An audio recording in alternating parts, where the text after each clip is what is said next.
Rain poured softly over the shining towers of the alien capital, a place where glass streets reflected the lights of 100 species. Inside the grand celestial dine hall, laughter echoed, crystal lights shimmered, and alien nobles raised their silver cups in celebration. But just outside the golden doors, under the cold rain, sat a young alien woman with trembling hands, holding a wooden bowl of leftovers, her silver eyes full of quiet pain. Her name was Lyria, daughter of a mixed heritage, half from the noble Athian race, half from the outlawed Drosk bloodline. In this society, such a mix was considered dirty. She wasn't allowed to dine inside, not even during the grand unity feast that celebrated equality among species. Irony had turned cruel. Inside, her cousins mocked her quietly, their soft voices sharp with pride. "She should be thankful we let her sit outside," one whispered, while another laughed. "If her Drosk blood wasn't tainted, she'd be inside, not among the rain puddles." Lyria tried to ignore them, tried to focus on the small bread piece in her bowl. But her tears mixed with the rain. She remembered her mother's voice. "Never bow to shame, even in the storm. Lift your head high." But how could she? Every eye that looked her way carried disgust. Then something unusual happened. A new guest entered the hall, a human. He walked in with calm confidence, his uniform still bearing marks of travel dust. His name was Ethan Cole, a diplomat from the Terran Alliance, visiting for peace talks. The aliens watched him with curiosity. Humans were still new to their part of the galaxy, unpredictable, bold, and strangely emotional.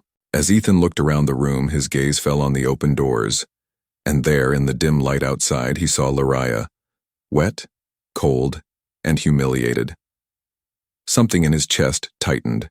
He turned to the host, an elegant alien named Lord Vareth, and asked, "Why is she sitting out there in the rain?" Vareth smiled politely. "Ah, that one, she carries impure blood. We cannot allow her at the same table. It is tradition." Ethan's eyes darkened. "Tradition?" he said slowly. "You mean cruelty dressed as culture?" The hall grew silent. Dozens of eyes turned toward him. The host's smile froze. "You do not understand our customs, human. Please take your seat." But Ethan didn't move. Instead, he walked past the tables, straight to the door, and stepped outside. The nobles gasped. Rain poured harder now, soaking his uniform. Lyria looked up in confusion as he knelt beside her. He placed his coat over her shoulders and said softly, "If they won't let you eat inside, then I'll eat out here with you." Inside, voices rose in outrage. "How dare a human defy our customs? He insults our race. He should be removed." But Ethan ignored them all. He sat down beside her, broke a piece of bread, and began to eat from her wooden bowl. The scene burned itself into every watching eye. Lyria whispered, "You shouldn't do this. They'll hate you." Ethan smiled faintly. "Let them. Humanity's history is full of people who stood up when everyone else stayed quiet." She looked at him, and for the first time in years, someone's kindness reached her heart. But deep inside, fear stirred.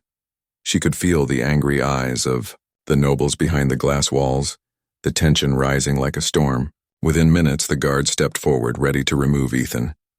Lord Vareth's voice echoed coldly, "Human, you insult our unity. You will apologize and leave." Ethan stood, rain dripping from his hair, and looked directly at the Lord. "Unity?" he said. "You speak of unity while leaving one of your own to starve in the cold? If that's unity, then humanity wants no part of it." The hall erupted into shouts, some in anger, some in disbelief. But among the chaos, something shifted. A few young aliens watching through the window looked away in shame. One even whispered, "He's right." Lyria's hands trembled as she stood beside Ethan. The world had always seen her as a stain. But this human, this stranger, had made her feel seen. The night ended with tension thick in the air. Ethan was escorted out by guards, his rank stripped from the event. But his words, his defiance, spread like fire through the city. And as Lyria watched him vanish into the rain, She whispered softly to herself. Maybe. Humanity isn't weak. Maybe they're what we've been missing. But what she didn't know, what no one in that hall could guess, was that Ethan's act of defiance would soon shake their entire world. The first spark of rebellion had just been lit. By morning, the whole capital buzzed with one name, Ethan Cole, the human who defied the nobles. What had happened at the Celestial Dine Hall was already spreading through the markets, the sky docks, and even the servants' quarters. Every whisper carried a mix of shock and admiration. He sat in the rain for her, someone said. A human? Another gasped. No alien ever dared such a thing. But others sneered. He humiliated our kind. He should be punished. Inside the Grand Council Tower, the nobles were furious. Lord Vareth stood at the center of the chamber, his long blue robe trailing behind him as he spoke. This human insulted our customs before dozens of witnesses. If we let him go unpunished, others will follow his example. A thin alien noble hissed, "We should send him back to Earth in chains. Let the Terran government see the price of disrespect." But an older councilwoman, with pale scales and calm eyes, spoke softly. He only showed compassion. Perhaps we should ask why a human had to teach us mercy. Her words earned her glares. Vareth slammed his hand on the table. Enough. We will not question our traditions because of a foreigner. At that moment, far away in the lower district, Ethan walked through the crowded streets. His name might have been on every lip, but he felt none of the glory. He had been removed from the diplomatic mission, his credentials frozen. The guards at the embassy warned him, "You angered the wrong people. The nobles won't forget this." He only nodded and replied, "Maybe they shouldn't." But deep down, he wondered if he had gone too far. He hadn't meant to start a storm. He only wanted to protect that girl, Lyraya. Yet now the city trembled because of him. He turned a corner and found someone waiting. Lyraya herself. She stood with her hood up, still wearing his coat. The rain had stopped, but her eyes still carried yesterday's sadness. "You shouldn't be here," Ethan said quietly. "If they see you with me, they'll make your life harder." "They already did," she replied softly. "But for the first time, I don't care." He looked at her, surprised. She hesitated, then added, "I came to thank you for standing up for me. No one ever did that before." Ethan smiled faintly. "You don't need to thank me. What they did was wrong. I just did what any decent person should." But Lyraya shook her head. "No, not everyone would. My people talk of honor, but they forget kindness. You reminded them what it means." Before Ethan could reply, a sudden hiss echoed from the shadows.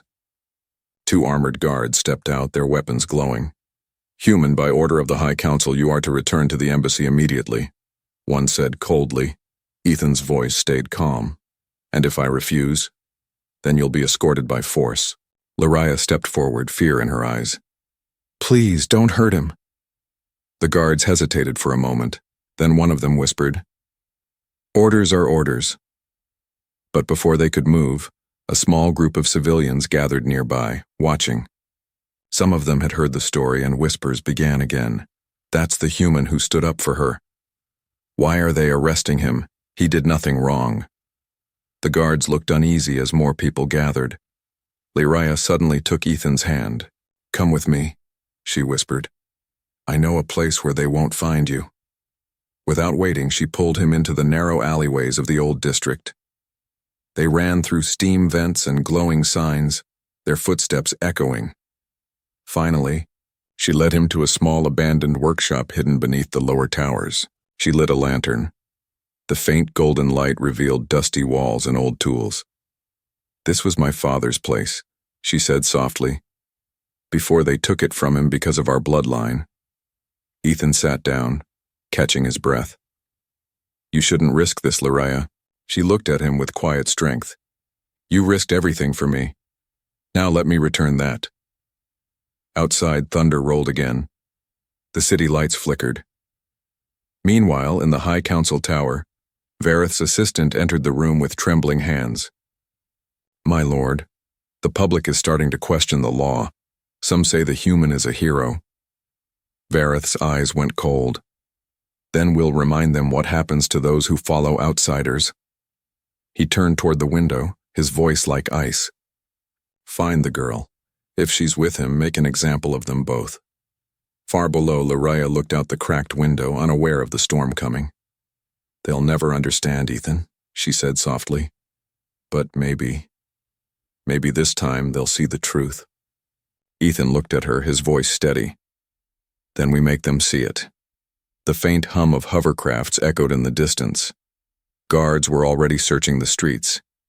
And as the two fugitives sat in silence, the first spark of a rebellion was beginning to grow in the hearts of the people. The next day, the world would wake up to see something they had never imagined, a human and an outcast alien girl standing together against a tradition older than the stars. The next morning, the entire city felt different. News drones hovered over the markets, broadcasting images of Ethan and Lariah together. The nobles called it a scandal, but the people called it a miracle. In the lower districts, workers whispered, "He stood for her." Children drew chalk pictures of a human and an alien girl sharing food in the rain. For the first time in years, people questioned the law that had divided them for generations. But inside the High Council chamber, anger boiled. Lord Vareth's voice echoed like thunder. "That human will poison our unity. He must be captured." One of his aides hesitated. "My lord, many citizens now speak in his favor." The patrols refused to act harshly. Vareth's eyes narrowed. "Then we'll remind them who rules this planet." Down in the old workshop, Lariah watched Ethan patch a broken comm link. His hands were steady, his face calm, but his eyes showed he hadn't slept. "You're quiet," she said softly. Ethan gave a small smile. "I've been in dangerous places before, but never like this. Back on Earth, when someone stood for what was right, they'd get shouted at. Here, they get hunted." She walked closer. "You shouldn't have to fight my people's war." He looked up at her, his voice low but firm. "It's not your people's war anymore, Lariah. It's about what's right. And if I walk away now, I'll be no better than them."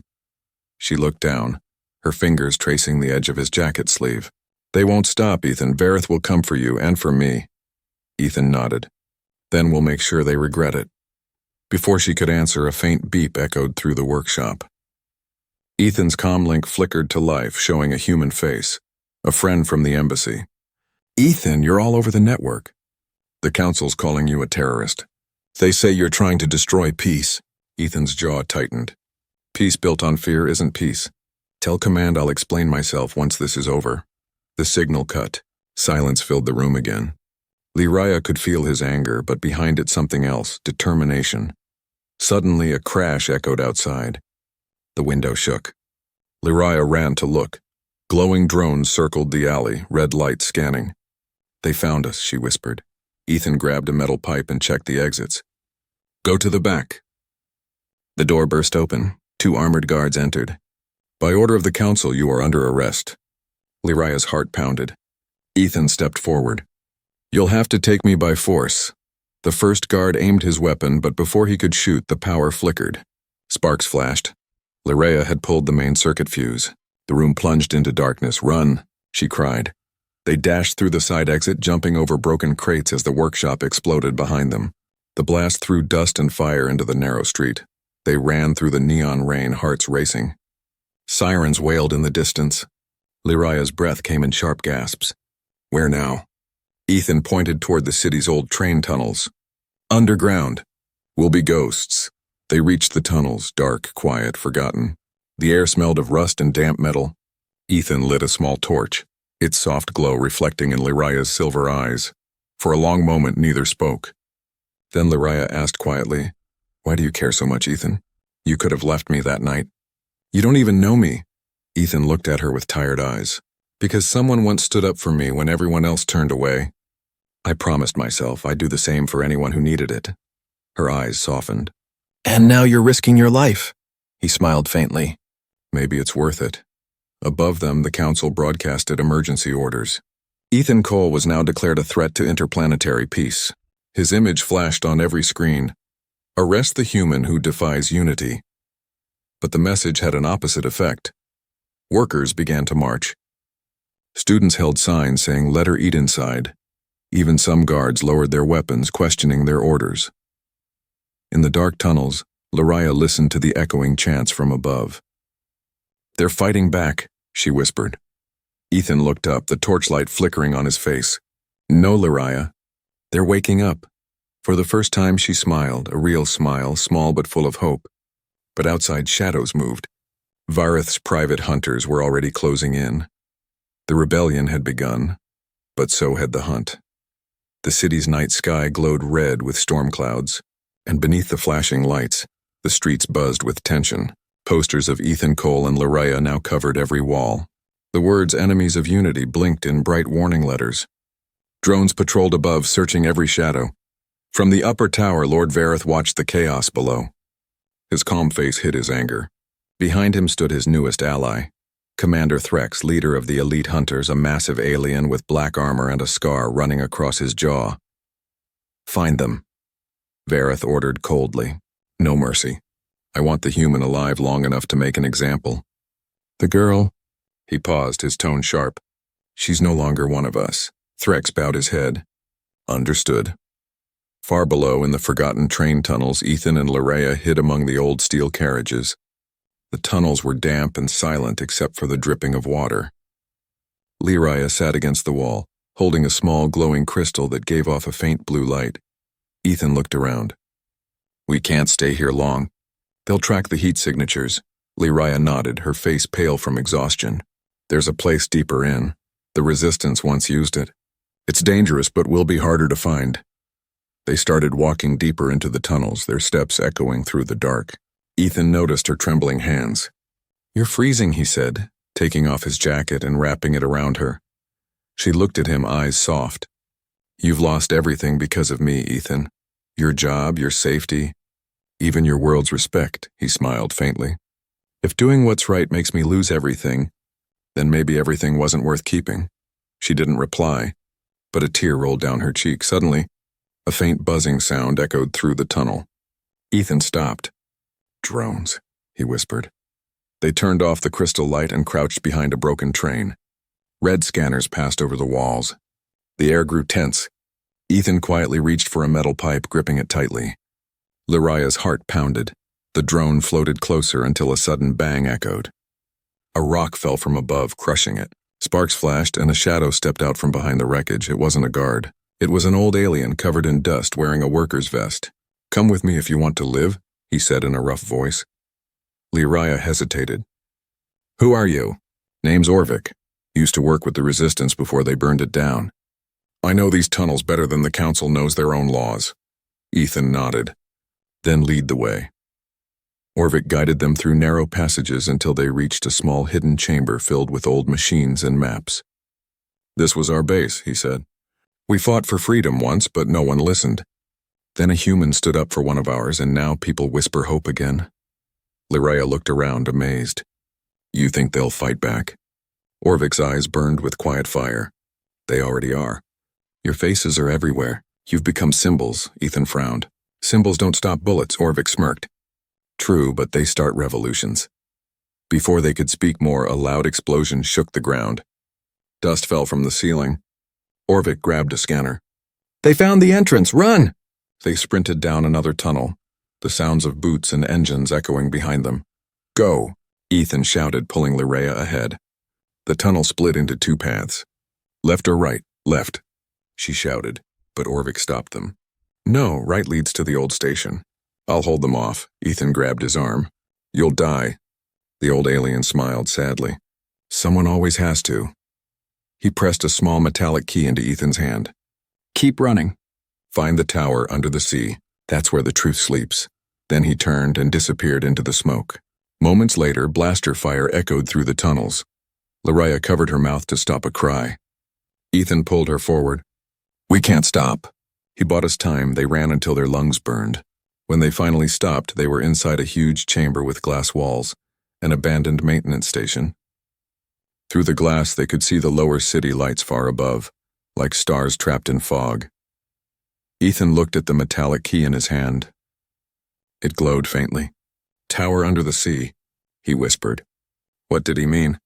Lariah's voice trembled. It's a myth. They say it was built by the first humans who came here, hidden deep beneath the ocean where secrets of the old alliance were buried. Ethan looked up. Then that's where we're going.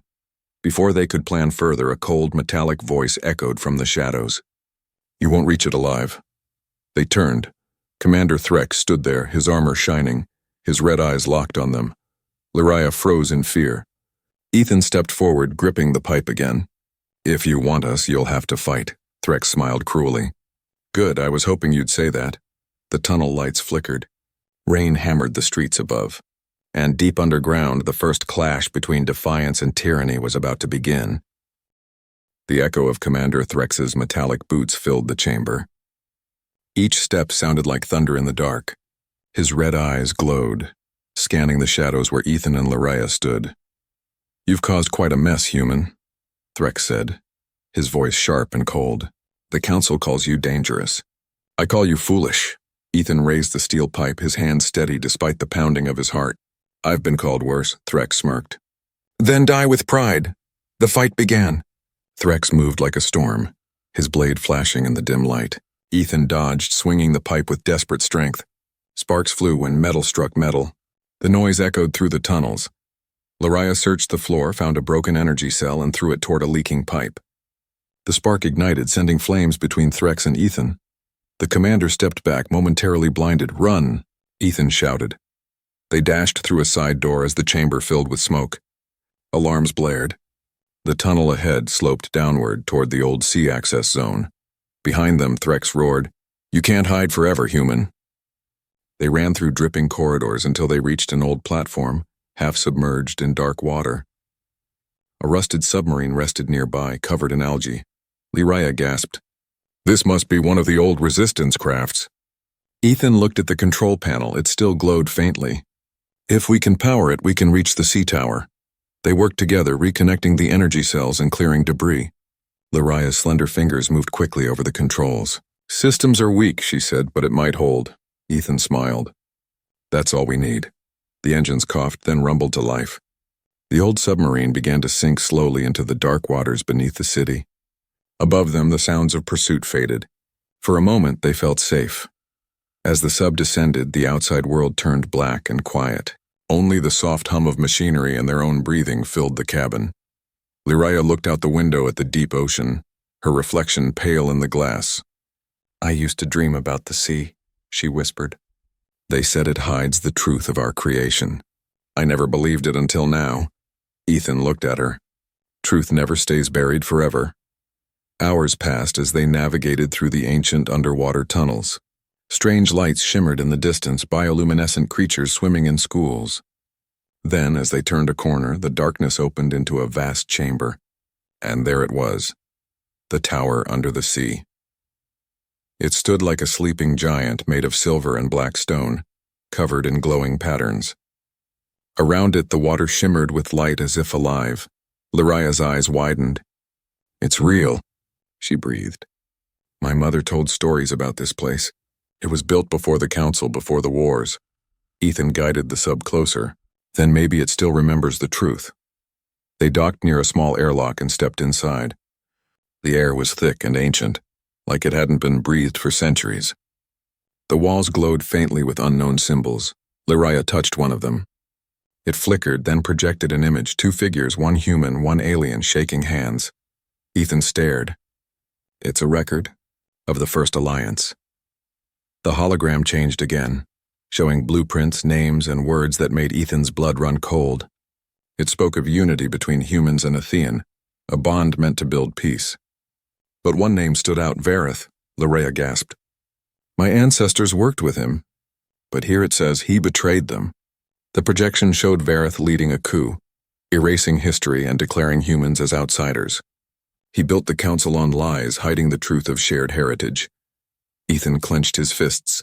He rewrote history to divide everyone, to keep power. Suddenly, a harsh alarm blared through the tower. Red lights flashed. Lyraya turned, fear in her eyes. They found us! The main gate burst open. Commander Threx entered with his soldiers. You've seen enough, he growled. The council thanks you for finding what they couldn't. Ethan stepped in front of Lyraya. You'll have to kill us to silence this. Threx aimed his weapon. Gladly. Before he could fire, the walls trembled. A deep rumble shook the floor. The ancient systems, disturbed by the invasion, began to reactivate. The hologram's light grew blinding. Warning, a voice echoed in both their minds. Truth cannot be hidden. The Alliance will rise again. Energy surged through the room. Water began leaking through cracks. Threx stumbled back, shouting orders, but it was too late. Ethan grabbed Laraya's hand. We have to get out. They ran toward the exit as explosions ripped through the structure. The submarine's lights flickered outside the window. Behind them, Threx roared in fury. You won't escape. Ethan turned back for a second, eyes blazing. Watch us. They leapt through the closing gate as the tower collapsed behind them. The ocean swallowed the ruins, but not the secret it had revealed. Inside the sub, gasping for breath, Laraya whispered, Now we know the truth. Ethan nodded. And the galaxy deserves to know it too. As the submarine rose toward the surface, beams of sunlight began to pierce through the deep water. For the first time, hope shone brighter than fear. But above, the Council was already preparing for war. The submarine broke through the surface of the Black Sea like a wounded beast, dripping with salt and smoke. Dawn painted the sky in red and gold. For a long moment, neither Ethan nor Laraya spoke. They just breathed, shaken by what they had seen. The truth of the tower burned in their minds. Humanity and the Athean had once been allies, builders of peace. But Lord Vareth's ancestors had destroyed that alliance and rewritten history. Everything, every law, every tradition was built on a lie. Ethan finally spoke, his voice low but firm. He made your people believe that humans were outsiders, that your bloodlines were impure. He's the reason you were left in the rain. Laraya's silver eyes shimmered with anger and sorrow. My mother died believing she was cursed, all because of him. She turned toward the glowing horizon. The people deserve to know. We have to show them, Ethan nodded. Then let's make sure they can't ignore it. By midday, the city of Athean Prime was in chaos. The Council's soldiers filled the streets. Holoscreen showed Vareth's calm face as he declared, The human Ethan Cole has unleashed forbidden technology and endangered our peace. Capture him at all costs. But in the slums and old markets, a different image spread, secretly recorded footage of the tower's holograms. Workers shared it through hand transmitters and underground channels. The people saw the truth with their own eyes. Humanity and Athene once stood together, and the man who broke that unity was their own leader. Whispers turned into shouts. Shouts turned into protests. The city shook. Meanwhile, Ethan and Laraya hid in a half-collapsed warehouse at the city's edge. They had sent the recordings to every sympathetic contact they could find, but the Council was hunting faster than ever. Laraya looked out through a broken window. They're scared, she said quietly. Not of us, of the truth. Ethan checked the small energy cell that powered their transmitter. This won't last long. We need a bigger signal, something that reaches the whole planet. Laraya thought for a moment, then said, The Sky Network tower, it's connected to every channel, every transmission line. If we can get there. He finished her sentence. We can tell the whole galaxy, she nodded. But it's inside the Council zone. Ethan smiled faintly. Then it's exactly where we need to be. As night fell, the streets burned with protest fires. The air was thick with tension. Half the city chanted for freedom, the other half knelt to the Council. Ethan and Laraya moved through the shadows, using alleys and maintenance routes. Her hood covered her face, his human features hidden by a worker's mask. Every corner had patrols. Drones scanned the sky. At one point, they stopped near a checkpoint. A guard scanned a crowd, shouting, No one passes without clearance. Laraya's pulse quickened. The guard's red scanner moved closer. Suddenly, Ethan stepped forward, pretending to trip, spilling a crate of old tools. Sorry, he shouted, distracting them. The guard turned angrily, giving Laraya just enough time to slip through the barrier unseen. Ethan followed seconds later, his heart racing. They continued climbing the steep roads until the massive Sky Network tower came into view. Tall, silver, piercing the clouds. At its top, lights pulsed like a heartbeat. Laraya looked at it with awe. Once I dreamed of working here. Now I'm breaking in. Ethan grinned. Dreams change. Inside, alarms blared faintly in the distance. They slipped into a maintenance shaft and climbed for what felt like hours. Finally, they reached the broadcast core, a glowing chamber filled with humming energy conduits. Ethan plugged the tower key they found in the sea into the console. The system flickered, then recognized ancient code. "Authorization Founder's Protocol," the machine said. Lariah gasped. "It remembers the old alliance." "Then let's wake it up," Ethan said. He uploaded the recordings. The holograms from the tower filled the room. Images of humans and aliens shaking hands, building together, smiling. Then Vareth's betrayal appeared, undeniable. A countdown began. "Planet-wide broadcast in 60 seconds. Lariah's voice trembled. "Once this goes live, there's no turning back." Ethan placed a hand on her shoulder. "The truth never needs to turn back." Outside, soldiers stormed the lower levels. Commander Threx himself led them, his voice echoing, "Seal the exits. Bring them down before the upload completes." Explosions shook the tower. Sparks flew from the walls. Ethan and Lariah held their ground, the broadcast nearly complete. Threx burst into the chamber, his armor smoking from battle. "Stop this!" he shouted. "You'll destroy everything." Ethan turned, eyes blazing. "No, just your lies." The upload reached 95%. Threx raised his blaster, but before he could fire, Lariah stepped in front of Ethan. "Enough," she shouted. "You're serving a traitor." For the first time, Threx hesitated. "You don't know what you're doing, girl." "Yes, I do," she said, her voice firm. "I'm showing my people the truth." The console beeped, 100% complete. The entire planet's screens lit up at once. Every household, every plaza, every starport saw the forgotten history play out. Gasps echoed through the city. The illusion was broken. Threx stared at the screens in disbelief. "It's an impossible." Ethan looked at him quietly. "It's reality." Outside, the city erupted, not in chaos this time, but in awakening. People poured into the streets chanting for truth, for unity, for justice.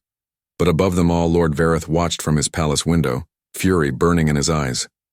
"So the human wants to play hero?" he hissed. "Then let him watch the world burn." He pressed a command key, and deep beneath the palace, ancient war machines began to stir. The city of Athian Prime trembled under a blood-red sky. The truth was out, but peace was not. Across the towers and floating bridges, millions watched the ancient recordings play. Humans and aliens building side by side, smiling, united. For the first time in generations, the lie had broken. The people knew. But Lord Vareth's rage was greater than ever. In his palace at the heart of the city, he stood before the old control panel buried beneath the floor, its symbols glowing with forbidden energy. Around him lightning flashed, and the holograms of his ancestors looked down like ghosts. "They want unity?" he hissed. "Then they'll drown in it." With a sharp command, he activated the Obsidian Legion, ancient machines built during the First Alliance War, sealed for centuries under the oceans. Now their red eyes lit up one by one, and the ground began to shake. In the Sky Network tower, Ethan and Lariah watched the broadcast finish. For a moment, they allowed themselves a breath of victory. Then the floor rumbled, sirens blared again. The skyline glowed red as giant metallic figures rose from the depths, towering over the city. Lariah gasped. "What are those?" Ethan's eyes narrowed. "He's unleashing old war machines. He's trying to bury the truth with fire." She turned to him, her voice trembling but firm. "Then we stop him." He looked out the window at the distant palace, lightning flashing above it. "We end this today." The streets below were chaos. Civilians fled as the Obsidian Legion marched forward, firing red beams that tore through the air. Yet amid the panic, something unexpected happened. The guards, once loyal to the council, turned their weapons away from the crowd and toward the sky. "Protect the people," shouted one officer. The human spoke the truth.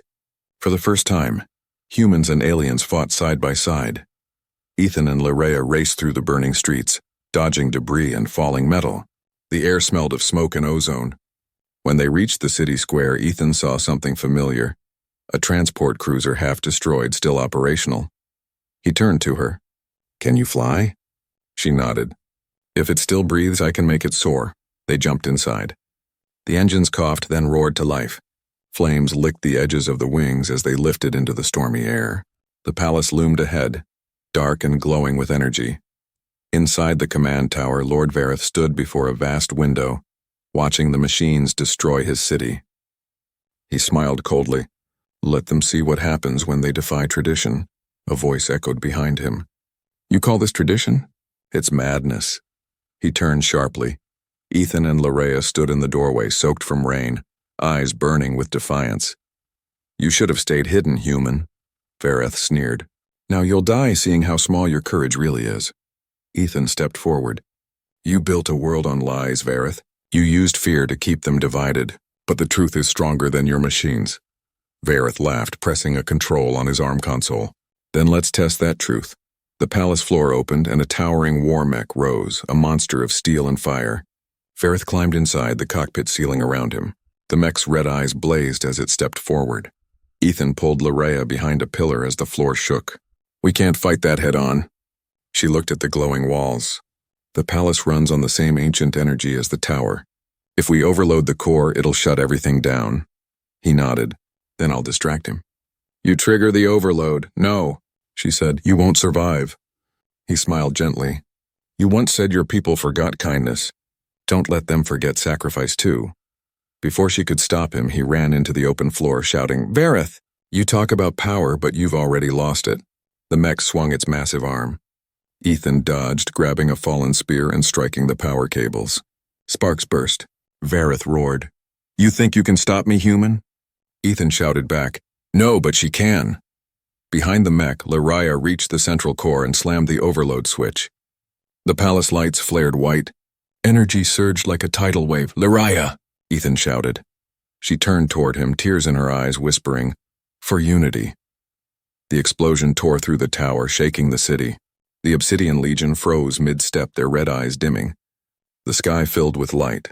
Hours later, the smoke began to clear. The palace was gone, reduced to ruin. Rescuers searched through the wreckage. Larea awoke among the rubble, her ears ringing, her body bruised. She looked around wildly. Ethan! A few meters away, she found him half buried under debris, weak but alive. She pulled him free, tears mixing with soot. You did it, she whispered. He smiled faintly. No, we did. Above them, the sunrise painted the sky golden. The war machines were silent. The council had fallen. And across the galaxy, two species that once feared each other now began to rebuild. Together. Weeks later, a monument stood in the city square. It showed a human and an alien standing side by side under the rain, sharing bread. The inscription read, Truth may be buried, but it never dies. Children placed flowers there, and elders bowed their heads. At the edge of the crowd, Larea stood quietly, looking up at the statue. Ethan approached, his arm still in a sling, his smile tired but proud. They'll tell stories about you, he said softly. She looked at him, her eyes shining. No, about us. And as the first light of dawn touched the city rebuilt on truth, humanity and Athean stood united once again, because one human refused to look away, and one outcast dared to believe in him.